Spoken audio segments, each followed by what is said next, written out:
Well, this is probably my last video on this trailer. This is a 2021 ATC Game Changer. It's the 28-foot front bedroom model, and we've decided to sell it. That's partly due to having so many problems with it, and partly just deciding that something else would suit our needs better. On top of all the quality control issues that I went over in the last two videos, one of my other major disappointments with this trailer is the lack of insulation. I added spray foam to the bottom of the floor on this trailer after I got it, and I think that made a big difference. But it's really easy to tell how hot or cold it is outside when you're in the trailer. The heat seems to really transfer through it. And I know that's to be expected with this aluminum framing. You're going to have a lot of thermal transfer, hot or cold. But there's also a lot of areas that are not insulated at all. This front wall on the trailer does not have any insulation in it, as far as I can tell. And inside this area, the floor under your bed is non-insulated. Also, this wall on the front of your bedroom is non-insulated. The rest of the exterior walls at least have 1 inch of foam in them, but none of these areas up here have any insulation in them, as far as I can tell.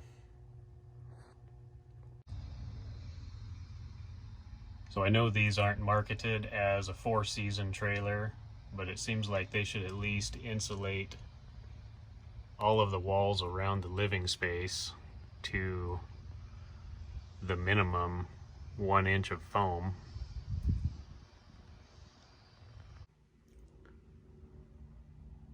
The rear cargo door in the trailer is supposedly insulated.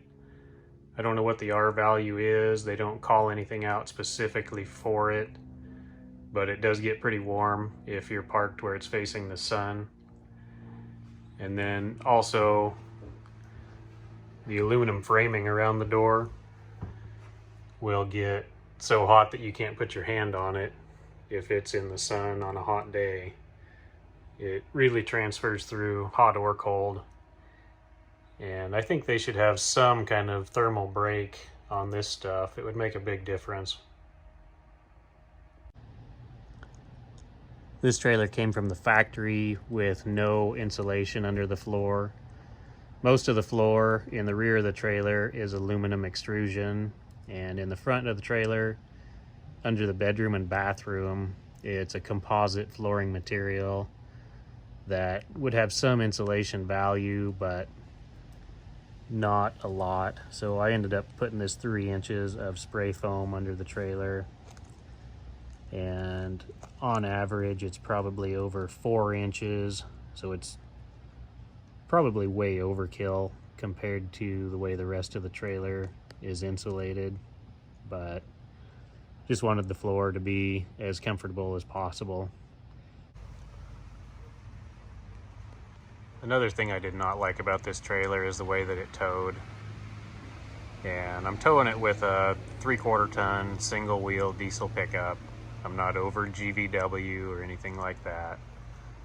I've towed and owned lots of gooseneck and fifth wheel trailers in the past. I had a fifth wheel toy hauler that was a lot bigger and heavier than this trailer, and they just tow a lot better. They feel a lot more stable. They feel like if you have to make an emergency maneuver, you're probably going to have a lot more control. This trailer just seems to kind of push you around, especially on mountain roads, sharp turns, and highway speeds. It just wasn't really enjoyable to pull. So maybe it's just a personal preference thing, but I would not buy another trailer like this without buying a fifth wheel. I feel like the bumper pull trailer is usually easier to get maneuvered into and out of tight spots. They tend to follow you around corners better. When you're turning sharp, a fifth wheel will kind of cut the corner more. But even with those kind of negative characteristics of a fifth wheel, I would take that over the way this thing tows down the highway for sure. This electric tongue jack works pretty good. It handles the weight of the trailer fine. I didn't really mess with all the smart features on it. That just seemed like unnecessary complication on a really simple tool that you need to be reliable.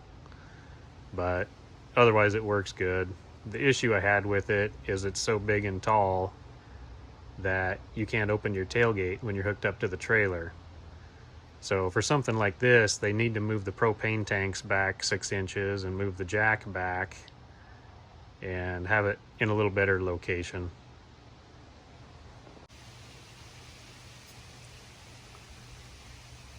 There's plenty of room on this long trailer tongue to make all that work. Just seems like poor planning here. Smart jack maybe, just not the smartest location.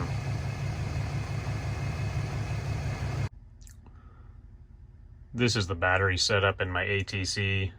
When I got it from the dealer, they put this single lead acid battery in here, and it was connected to everything so it would start the generator and power the camper. I just used it to start the generator, and then I used these two Battleborn 100 amp hour each lithium batteries. I was really happy with these batteries. I would say 200 amp hour is probably a minimum to run this trailer with the 12 volt fridge. So I don't really understand ATC's theory with this battery box setup. One lead acid battery to run as your house battery isn't going to be enough for this trailer. And you obviously don't want to link your house battery to your generator start battery. So this isn't a great setup. I don't know what they expect people to do with this really. And then I don't know if it was the factory or the dealer, but these boxes are supposed to be sealed, but then they cut big holes in both ends of them to run all the cables in there, and it's not really sealed anymore. This is the hitch lock that I made for the trailer. I couldn't really find anything that wasn't just cast aluminum made in China junk. So I ended up just building this one. It's 1/4 inch mild steel plate. So obviously it's not 100% theft proof like anything, but it's just there to slow down or discourage anybody that might have bad intentions.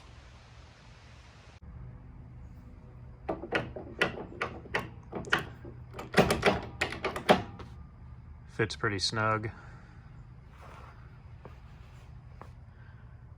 Pretty solid. So I'll probably be doing some videos in the future on the next camping setup, and it's going to be a lot different than this. So should be interesting to see how that goes. It's kind of a newer product on the market, so we'll try it out, and I have really high hopes for it.